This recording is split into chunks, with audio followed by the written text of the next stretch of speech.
Pentagon has in mind in any given year. Officials here not answering the question on exactly which projects they're going to shut down in order to build that border wall. That's probably smart politics because ultimately all of those construction projects that are contemplated have an array of backers and supporters who would rally to defend them if the White House were to signal which ones are going to be canceled in order to pay for this border wall construction. By leaving it vague, they keep the opposition sort of in the dark as to what's going to be, which pots of money are going to be reprogrammed here. So ultimately, the White House is savvy here in choosing military construction and not announcing. Yeah, well, I mean, ultimately, Democrats programs money from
Ladies and gentlemen, the program will begin in 2 minutes.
Well, look, it's been a bitter couple of years here in Washington, D.C., so I'm not sure this particular fight adds to the bitterness pile more than what we've seen going on over the past 2 years, as these two parties are very far apart on a range of issues. I just think the calendar makes it Ladies and gentlemen, the President of the United States.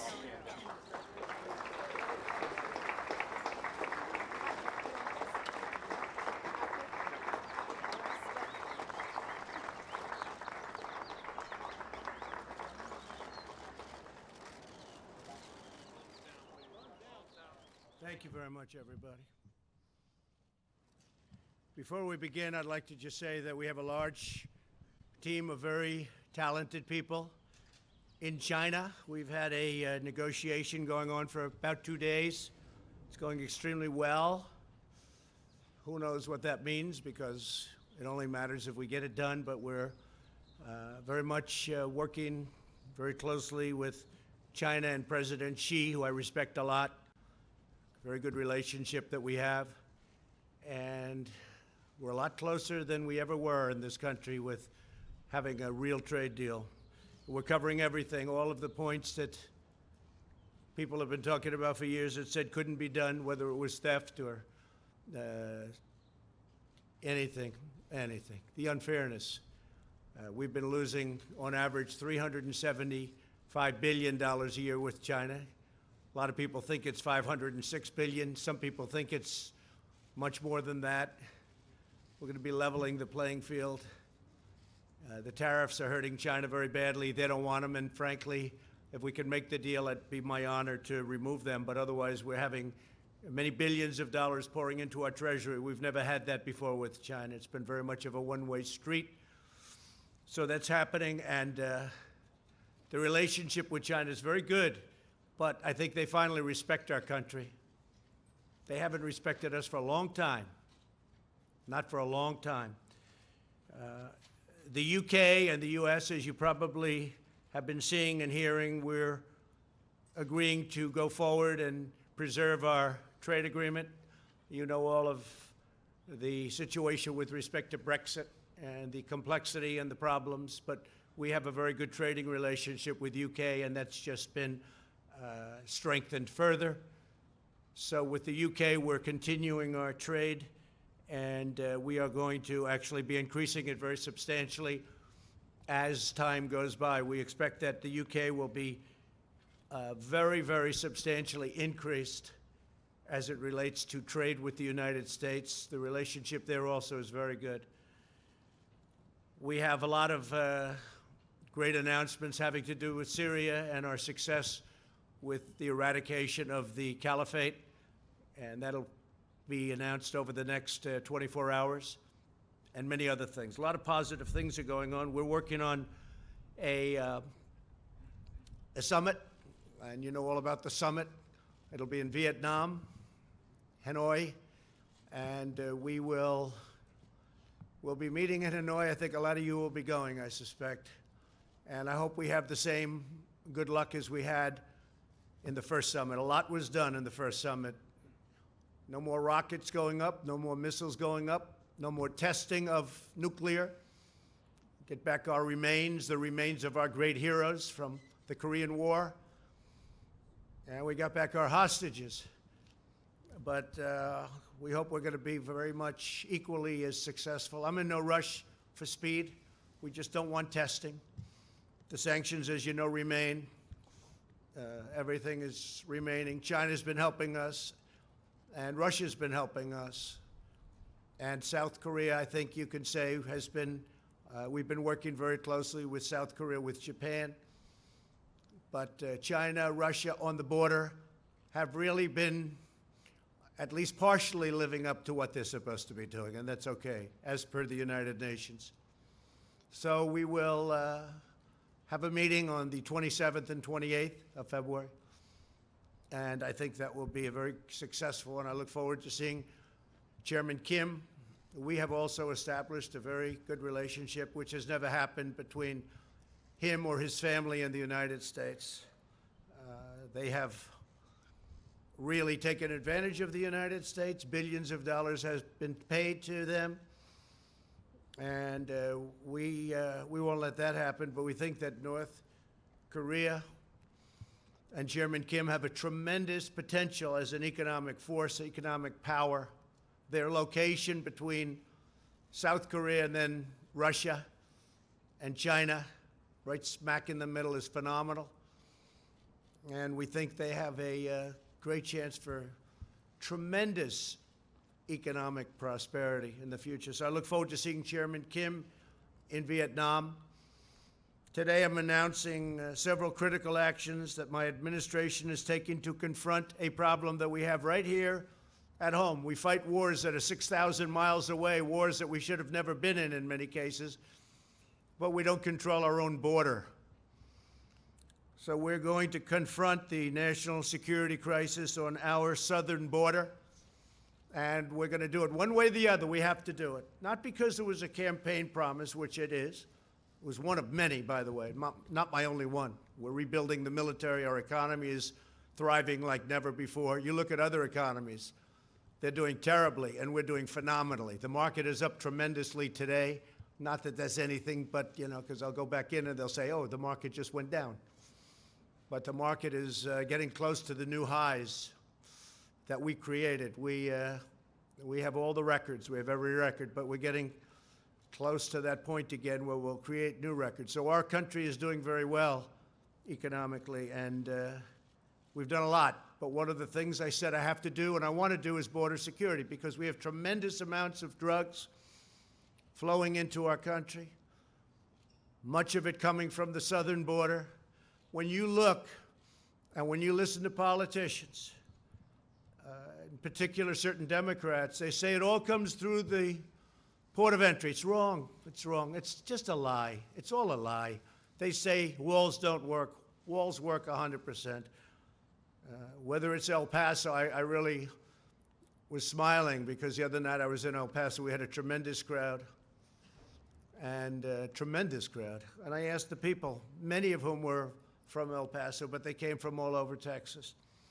And I asked them, I said, let me ask you, as a crowd, when the wall went up, was it better? You were there, some of you. It was not only better, it was like 100% better. You know what they did. But that's only one example. There are so many examples. In El Paso, they have close to 2,000 murders right on the other side of the wall. And they had 23 murders. It's a lot of murders. But it's not close to 2,000 murders, right on the other side of the wall in Mexico. So everyone knows that walls work, and there are better examples than El Paso, frankly. You just take a look almost everywhere. Take a look at Israel. They're building another wall. Their wall is 99.9% effective, they told me. 99.9%. That's what it would be with us, too. The only weakness is they go to a wall and then they go around the wall. They go around the wall and in. Okay? That's what it is. Very simple. And a big majority of the big drugs, the big drug loads, don't go through ports of entry.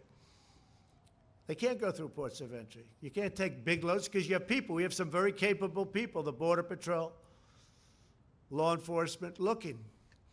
You can't take human traffic, women and girls. You can't take them through ports of entry. You can't have them tied up in the back seat of a car or a truck or a van. They open the door. They look. They can't see three women with tape in their mouth or three women whose hands are tied. They go through areas where you have no wall. Everybody knows that. Nancy knows it. Chuck knows it. They all know it. It's all a big lie. It's a big con game. You don't have to be very smart to know.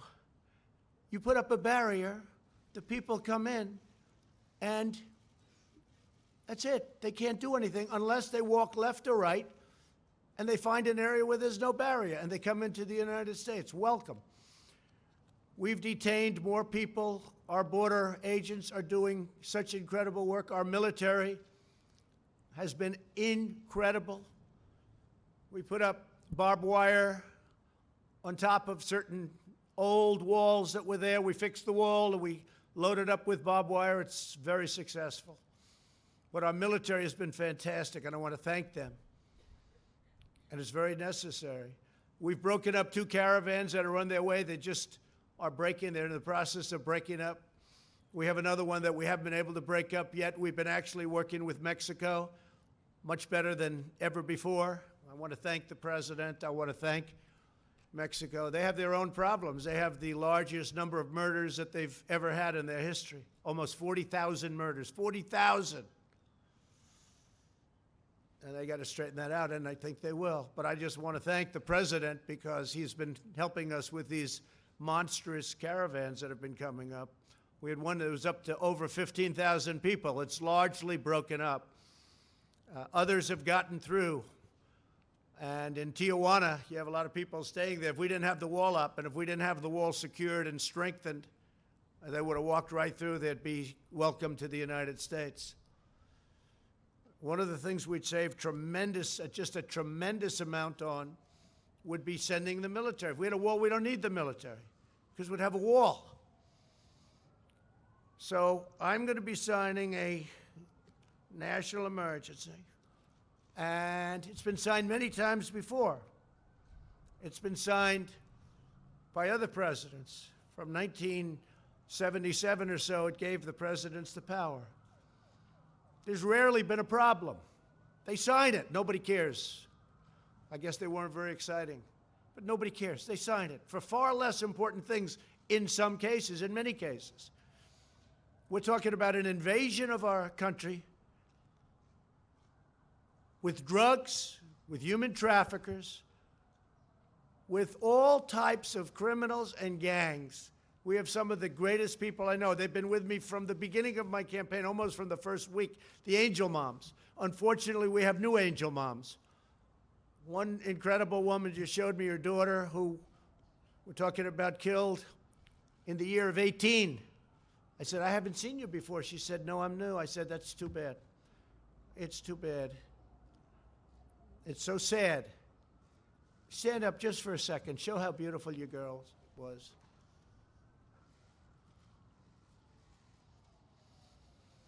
Thank you. I have such respect for these people. Angel moms, angel dads, angel families. I have great respect for these people. These are great people. These are great people. They're fighting for their children that have been killed by people that were illegally in this country. And the press doesn't cover them. They don't want to, incredibly. And they're not treated the way they should be. They're fighting for other people because they don't want what happened to their children or husband or anybody. We have one young lady whose husband, please, stand up. Your husband was just killed in Maryland. Incredible man, just killed.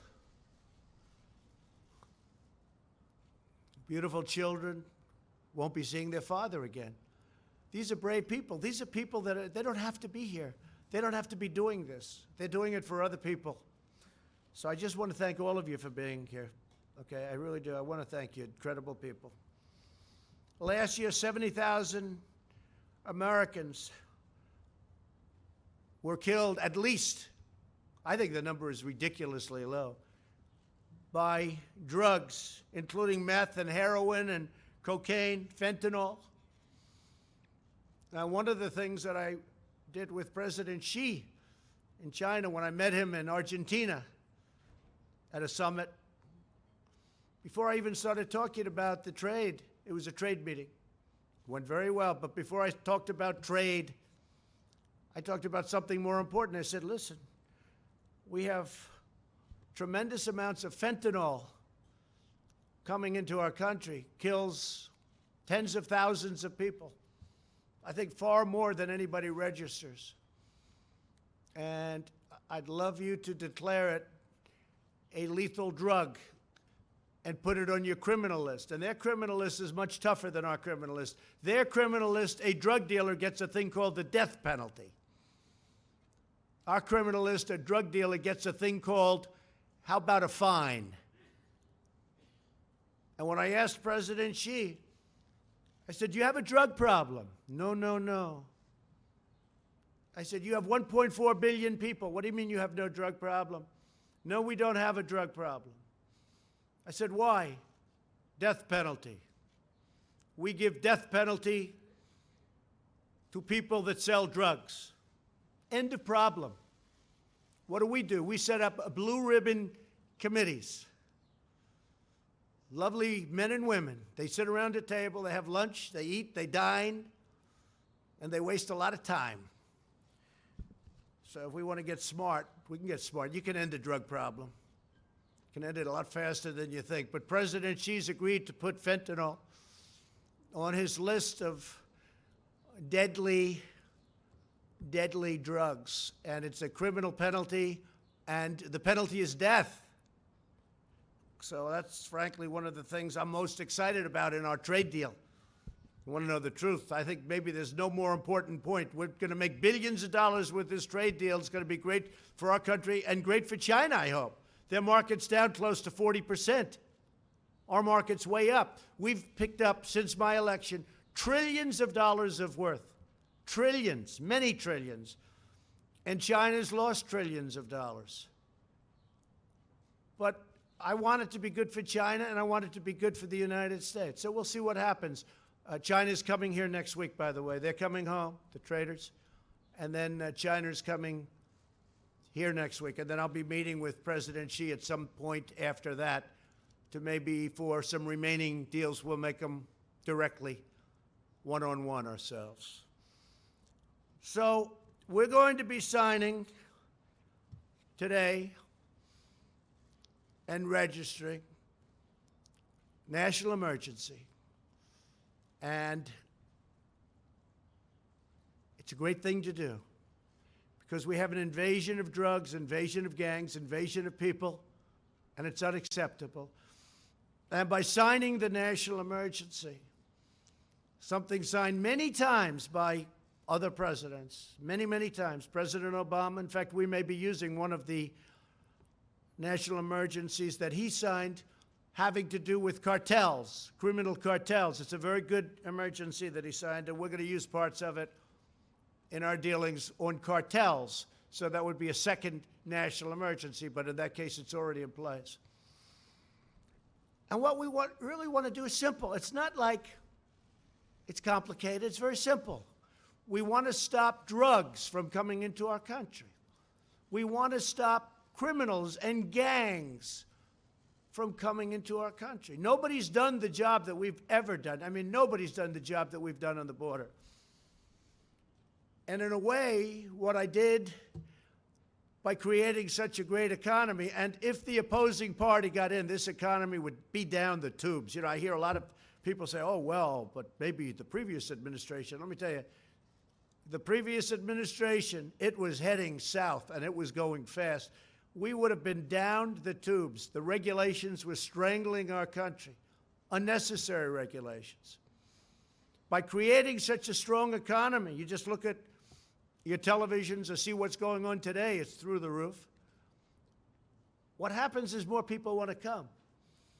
So we have far more people trying to get into our country today than probably we've ever had before. And we've done an incredible job in stopping them, but it's a massive number of people.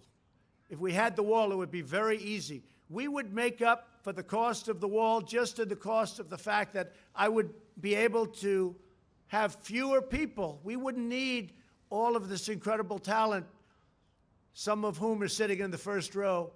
You wouldn't need all of this incredible talent. We would get thousands of law enforcement people, including Border Patrol. You put them in different areas. You have them doing different things. Law enforcement and Border Patrol. And I want to thank law enforcement, and I want to thank Border Patrol, and I want to thank ICE. ICE is abused by the press and by the Democrats.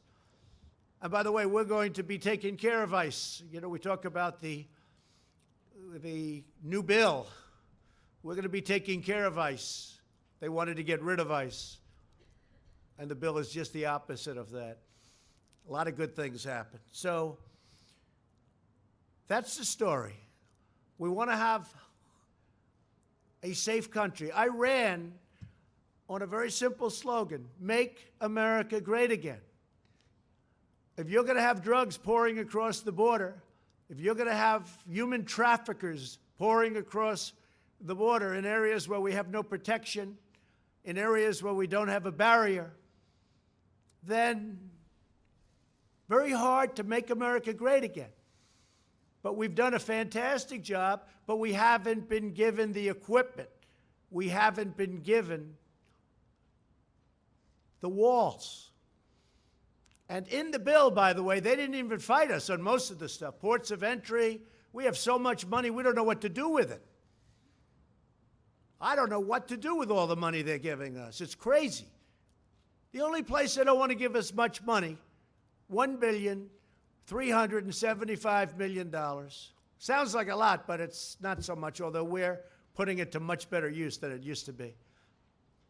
A lot of the past administrations, it was easy to get, they didn't build, or they didn't do what they could have done. It would have been great. It would have been great to have done it earlier, but I was a little new to the job, a little new to the profession. And we had a little disappointment for the first year and a half. People that should have stepped up did not step up. They didn't step up, and they should have. It would have been easy. Not that easy, but it would have been a lot easier. But some people didn't step up. But we're stepping up now. So we have a chance of getting close to $8 billion. Whether it's $8 billion or $2 billion or $1.5 billion, it's going to build a lot of wall. We're getting it done. We're right now in construction with wall in some of the most important areas. And we have renovated a tremendous amount of wall, making it just as good as new. That's where a lot of the money has been spent on renovation. In fact, we were restricted to renovating, which is okay. But we're going to run out of areas that we can renovate pretty soon. And we need new wall. So I want to thank everybody for being here. I want to thank in particular the angel moms and dads for being here. Thank you very much. We have great respect for you. The real country, our real country, the people that really love our country, they love you. So I just want you to know that. I know how hard you fight, and I know how hard a fight you're having. I also want to thank all of the law enforcement for the job you do. Believe me, our country loves you, and they respect you greatly. And we're giving you a lot of surplus. We're giving you surplus military equipment, which a lot of people didn't like giving previous to this administration. But hundreds of millions of dollars of surplus equipment. And as we get it, as you know, we send it down, and you have much better protection. But I really appreciate you being here. So the order is signed, and I'll sign the final papers as soon as I get into the Oval Office, and we will have a national emergency, and we will then be sued, and they will sue us in the Ninth Circuit, even though it shouldn't be there, and we will possibly get a bad ruling, and then we'll get another bad ruling, and then we'll end up in the Supreme Court, and hopefully we'll get a fair shake, and we'll win in the Supreme Court, just like the ban. They sued us in the Ninth Circuit, and we lost, and then we lost in the appellate division, and then we went to the Supreme Court, and we won. And it was very interesting, because yesterday they were talking about the ban, because we have a ban. It's very helpful, Madam Secretary. Is that right? Without the ban, we'd have a bigger problem. We have a ban on certain areas, certain countries, depending on what's going on in the world. And we won. But somebody said, President Trump lost on the ban. Well, he was right. I lost at the lower court. He didn't say that we ultimately won at the United States Supreme Court. They didn't want to say that. They didn't want to go that far. They were saying how I lost. The person sitting right up here, Donald Trump lost on the ban. Yeah, I did. And then I lost a second time. You should have said that too. And then it went to the Supreme Court, and I won. Didn't want to take it that far. But we won on the ban, and we won on other things too.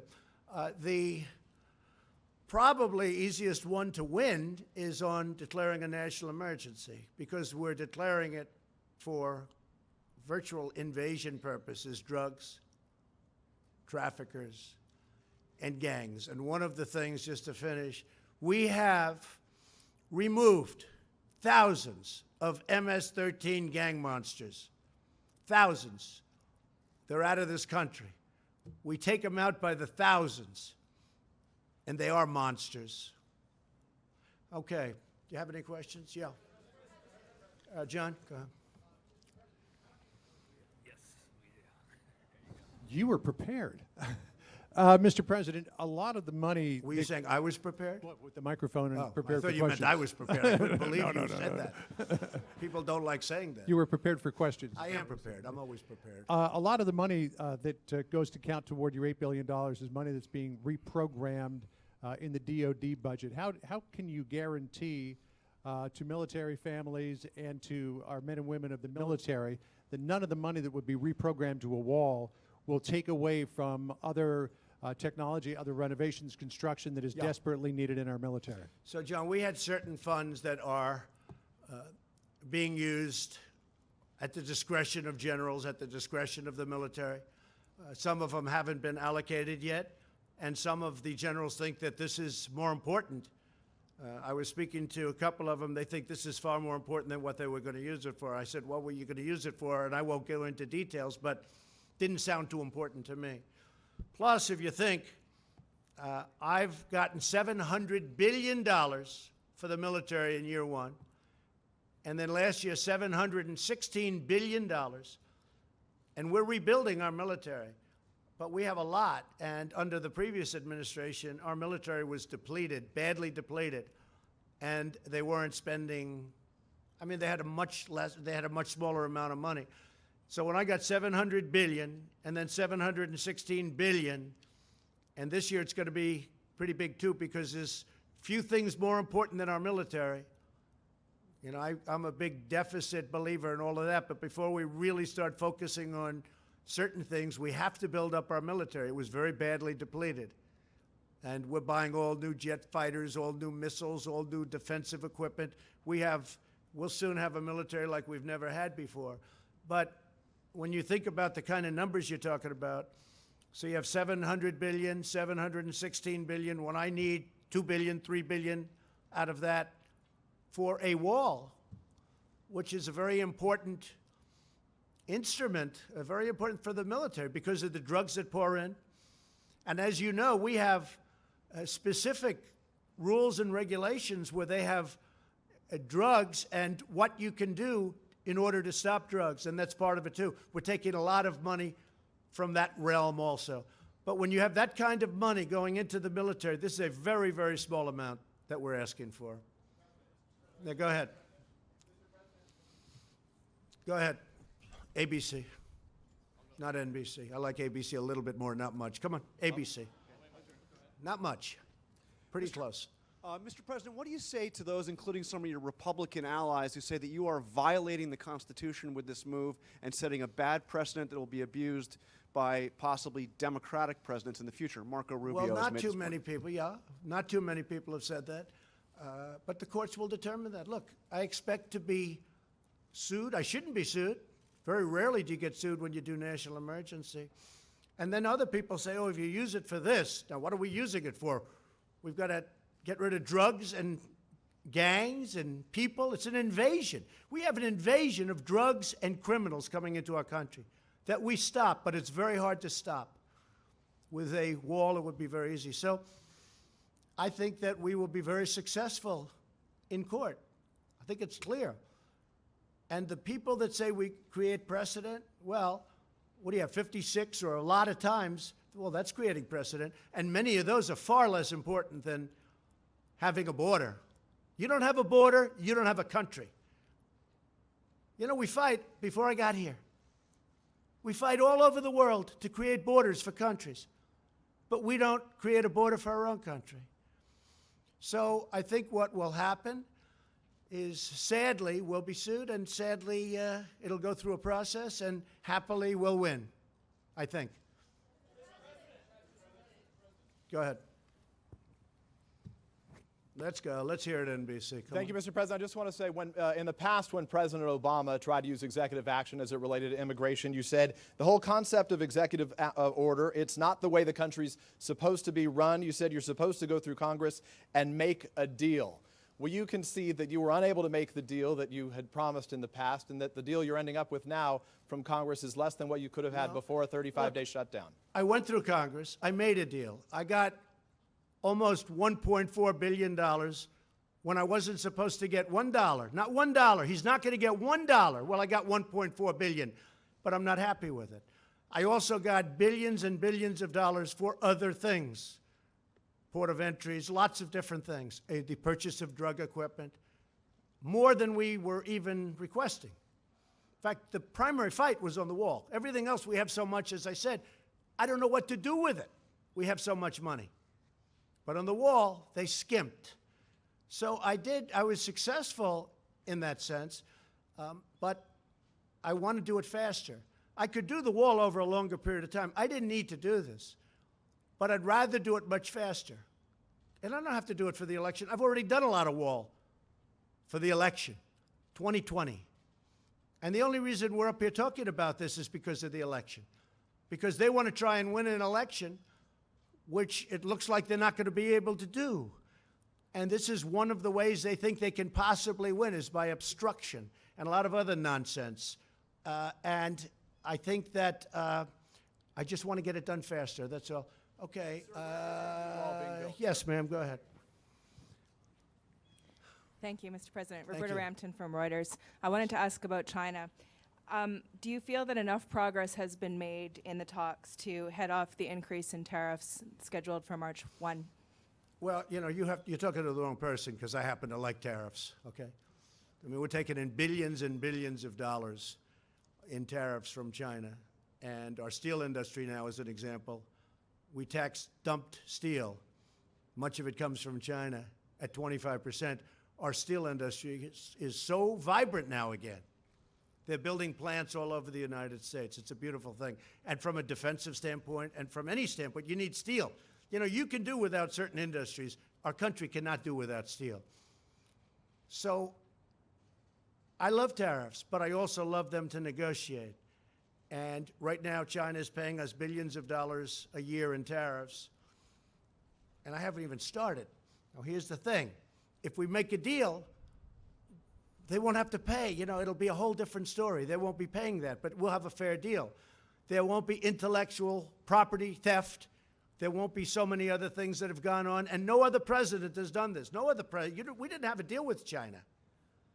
You had the WTO, one of the worst trade deals ever made, probably even worse than NAFTA, if that's believable, which is, you know, hard to believe, because I think NAFTA was just a disaster. It was a total disaster for our country. And now we made the USMCA, which is going to be a great deal. And by the way, the USMCA from Mexico, that's United States, Mexico, Canada, that's where the money's coming from, not directly but indirectly, for the wall. And nobody wants to talk about that, because we're saving billions and billions of dollars a year if Congress approves that deal. Now, they might not want to approve a deal just because they'll say, one of the things I'm thinking of doing, this has never been done before. No matter how good a deal I make with China, if they sell me Beijing for $1, if they give me 50% of their land and every ship that they've built over the last 2 years, which is a lot, and they give them to me free, the Democrats will say, what a lousy deal. That's a terrible deal. Like ZTE, I got more than $1 billion penalty in a short period of time, and the Democrats said, oh, should have gotten more. When I made that deal, I said, this is incredible. I got over $1 billion penalty, plus they had to change their board of directors. They had to change their top management. But they had to pay over $1 billion. I said, what a deal. It took like a week. And the Democrats didn't even know there was a problem with ZT. I'm the one that fined them. I'm the one that settled it. Over $1 billion.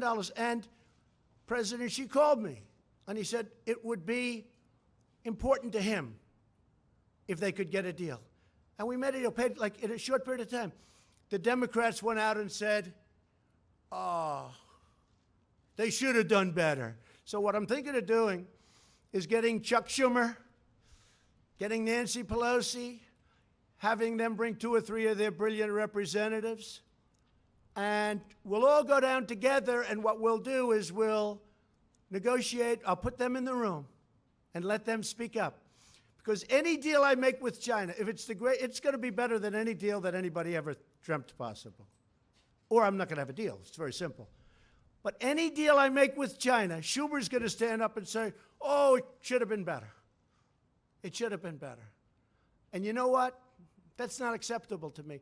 So I'm thinking about doing something very different. I don't think it's ever been. I just don't want to be second guessed. But that's not even second guess. That's called politics. Sadly, I'd probably do the same thing to them. Okay? But any deal I make, toward the end, I'm going to bring Schumer, at least offer him, and Pelosi. I'm going to say, please join me on the deal. And by the way, I just see our new Attorney General is sitting in the front row. Please stand up, Bill. Such an easy job he's got. He's got the easiest job in government. Thank you, and congratulations. That was a great vote yesterday. Thank you very much.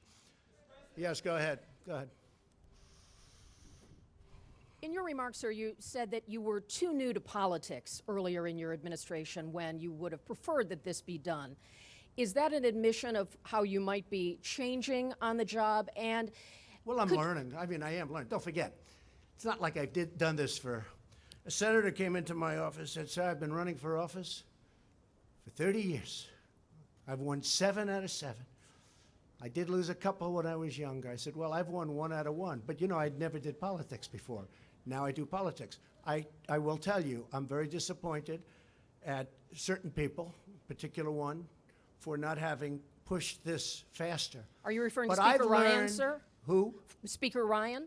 Let's not talk about it. Okay. What difference does it make? But they should have pushed it faster. They should have pushed it harder. And they didn't. They didn't. If they would have, it would have been a little bit better. In the meantime, I built a lot of wall. I have a lot of money, and I built a lot of wall. But it would have been nice to have gotten done. And I would like to see major immigration reform. And maybe that's something we can all work on, Bill, where we all get together and do major immigration reform, not just for a wall, for a barrier, for port of entry, for other things. We have a real problem. We have catch and release. You catch a criminal, and you have to release him. We have so many other things. You have chain migration, where a bad person comes in, brings 22 or 23 or 35 of his family members because he has his mother, his grandmother, his sister, his cousin, his uncle. They're all in. You know what happened on the West Side Highway. That young wise guy drove over and killed 8 people and horribly injured. Nobody talks about that. Horribly, like loss of legs and arms. Going 60 miles an hour, he made a right turn into a park on the West Side Highway along the Hudson River in New York. He had many people brought in because he was in the United States. It's called chain migration. And then you have the lottery. It's a horror show. Because when countries put people into the lottery, they're not putting you in. They're putting some very bad people in the lottery. It's common sense. If I ran a country, and if I have a lottery system of people going to the United States, I'm not going to put in my stars. I'm going to put in people I don't want. The lottery system's a disaster. I'm stuck with it. Mr. President, could you tell us... It should have never happened. Okay. Mr. President, could you tell us to what degree some of the outside conservative voices helped to shape your views on this national emergency? I would talk about it. Look, Sean Hannity has been a terrific, terrific supporter of what I do, not of me. If I changed my views, he wouldn't be with me. Rush Limbaugh, I think he's a great guy. He's a guy who can speak for 3 hours without a phone call. Try doing that sometime. For 3 hours he speaks. He's got one of the biggest audiences in the history of the world. I mean, this guy is unbelievable. Try speaking for 3 hours without taking calls. Taking calls is easy. Okay, I'll answer this one, I'll answer that one. He goes for 3 hours, and he's got an audience that's fantastic. Wait, they don't decide policy. In fact, if I went opposite, I mean, they have somebody, Ann Coulter. I don't know her. I hardly know her. I haven't spoken to her in way over a year. But the press loves saying Ann Coulter. Probably if I did speak to her, she'd be very nice. I just don't have the time to speak to her. I would speak to her. I have nothing against her. In fact, I like her for one reason. When they asked her, like right at the beginning, who's going to win the election? She said, Donald Trump. And the two people that asked her that question smiled. They said, you're kidding, aren't you? Nope, Donald Trump. So I like her. But she's off the reservation, but anybody that knows her understands that.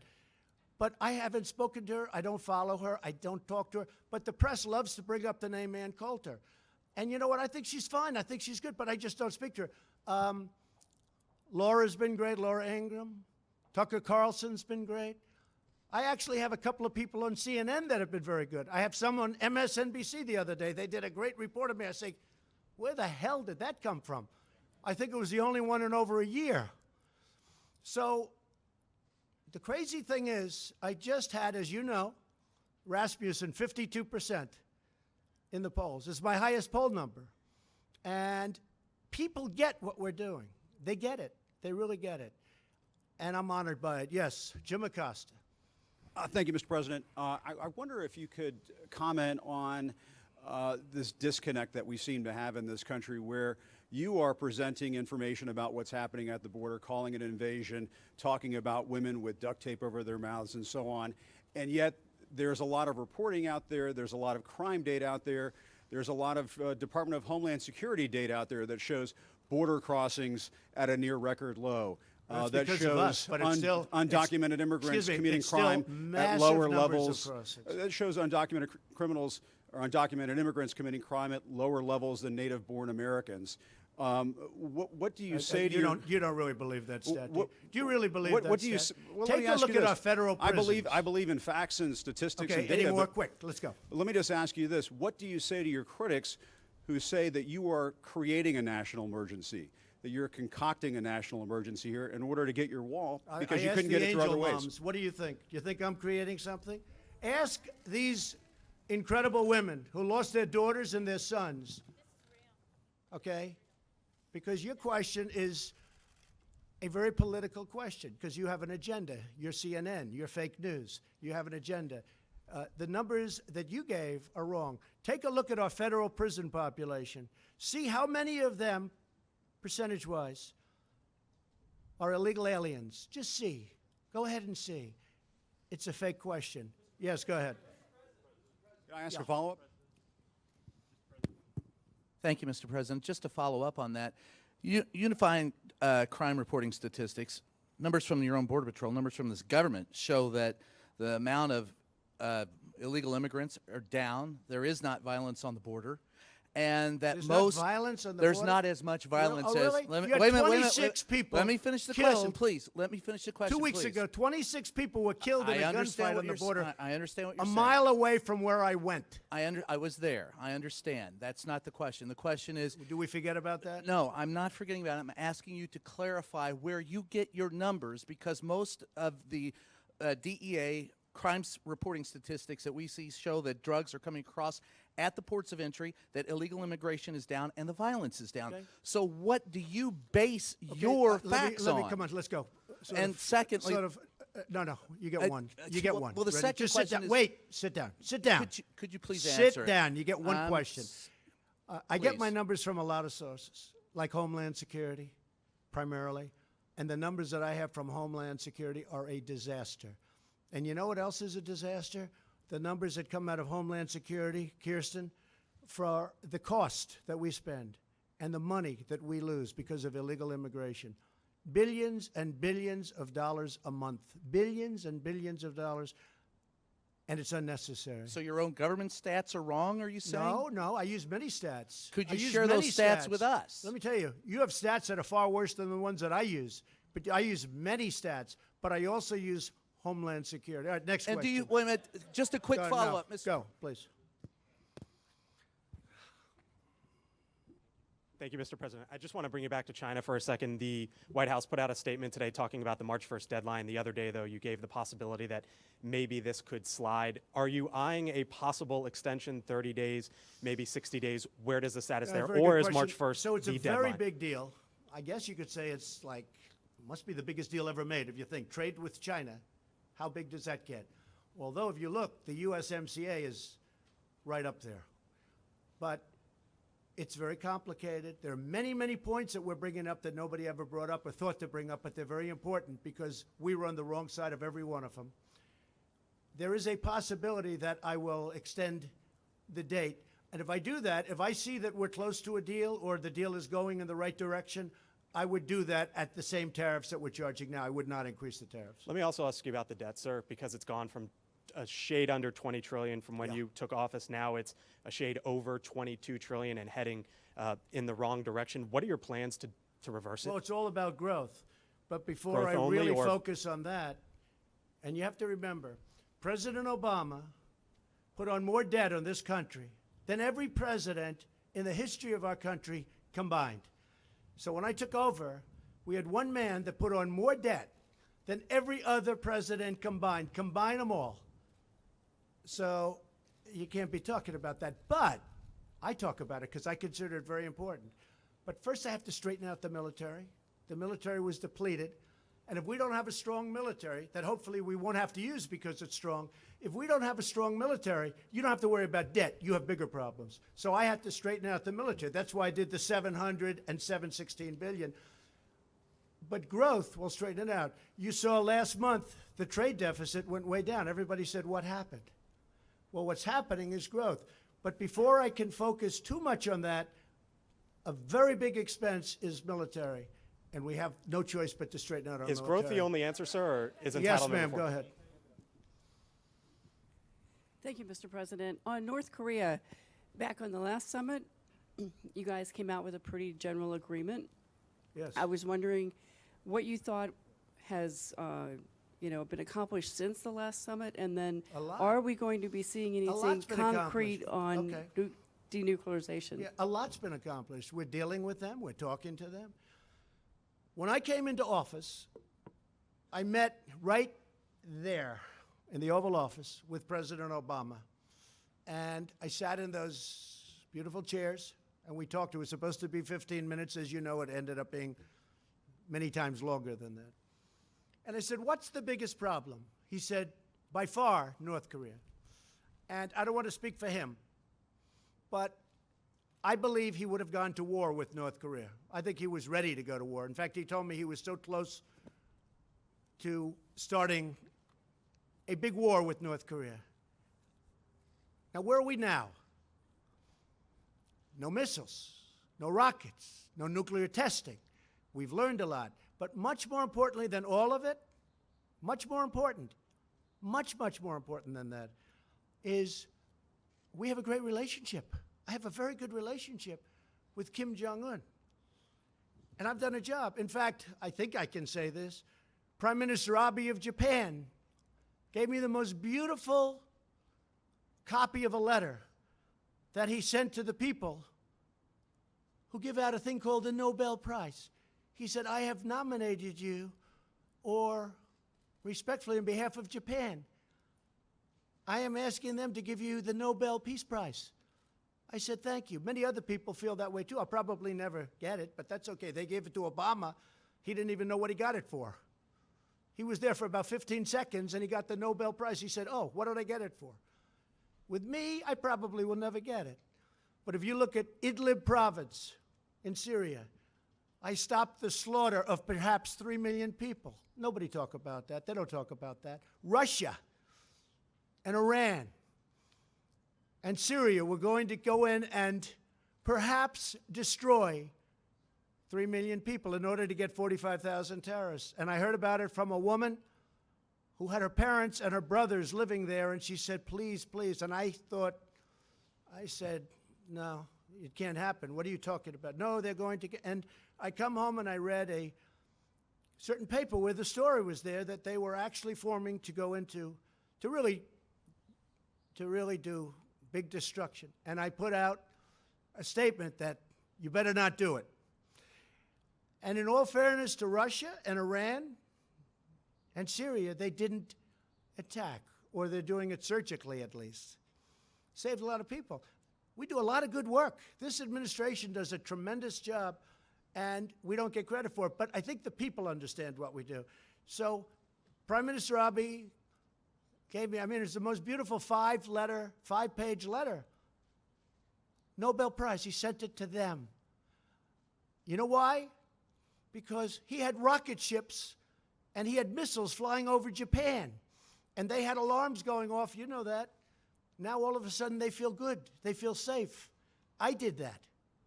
And it was a very tough dialogue at the beginning. Fire and fury, total annihilation. My button is bigger than yours and my button works. Remember that? You don't remember that. And people said, Trump is crazy. And you know what it ended up being? A very good relationship. I like him a lot and he likes me a lot. Nobody else would have done that. The Obama administration couldn't have done it. Number one, they probably wouldn't have done it. And number two, they didn't have the capability to do it. So I just want to thank everybody. I want to wish our new Attorney General great luck and speed and enjoy your life. Bill, good luck. A tremendous reputation. I know you'll do a great job. Thank you very much. And thank you, everybody. Thank you very much. Thank you.